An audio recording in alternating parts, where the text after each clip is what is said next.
of the West Jordan Chamber of Commerce, and I'm here at the Real Stadium with Conner Buhler, who's the ticket sales representative for the Salt Lake Real professional soccer team, the only professional soccer team in the state of Utah.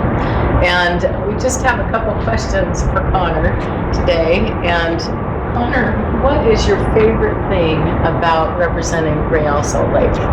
So I was telling you guys earlier, I've only been here for about a month so far, but two things that I love right off the bat are all the staff here is super friendly, super helpful, always willing to go above and beyond for any of our clients, any of our fans. We know that those are the ones who keep us running, so we really try to appreciate them as much as possible.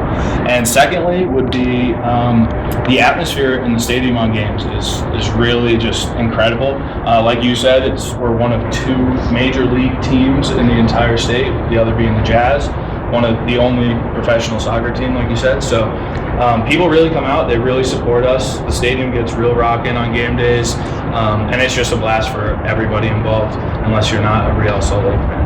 Okay, thank you. I have one other question too. Please. I mentioned to you before that I'm one of those people that really loves to watch the game and get into the mechanics of it. Mm-hmm. And you said that you just recently watched a really great game here. What was your favorite moment in the game? So the first goal that I saw here was electric. So we always start the game with a chant, the entire stadium chants, and then we do that same chant after the goal, after everyone's quieted down their celebrations.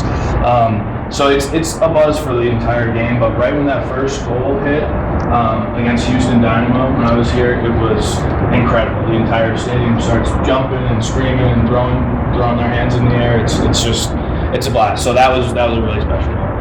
So on a scale of 1 to 10, how much of a blast was it? Gotta be a 10.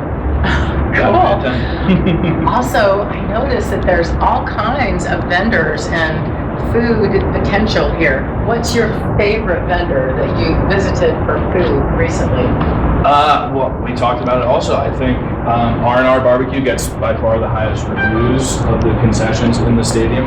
Unfortunately, I have not been able to try any of the concessions yet, besides our pavilion catered food. But yeah, everything gets really high marks from people around the stadium, and I think R&R gets the most on that front. Awesome. One other question. So if a family is planning like a night out, that kind of thing, how much of their evening would be taken up with a game and dinner perhaps, and all of the things that take place surrounding that? How much time do you think that is in their schedule? How much time should they block out? So generally speaking, if you live close in the area, I would say you could probably be here and out in just about 2 hours. We have plenty of stuff going on before the game that you can come in and take part in. We have our pavilion section opens 2 hours before the game.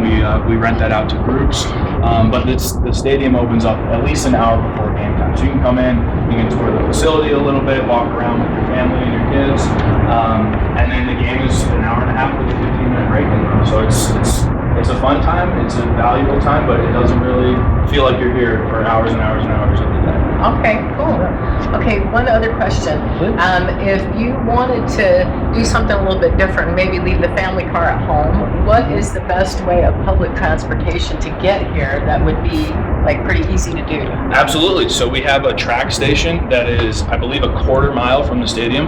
My roommate actually takes that every single day to work to get here. So I know that's a really efficient way of doing it. I'm sure there are some buses probably to drop off close as well, but I would say the tracks personally is the best way to get here. All right, cool. Do you know how frequently that particular tracks line runs and stops here?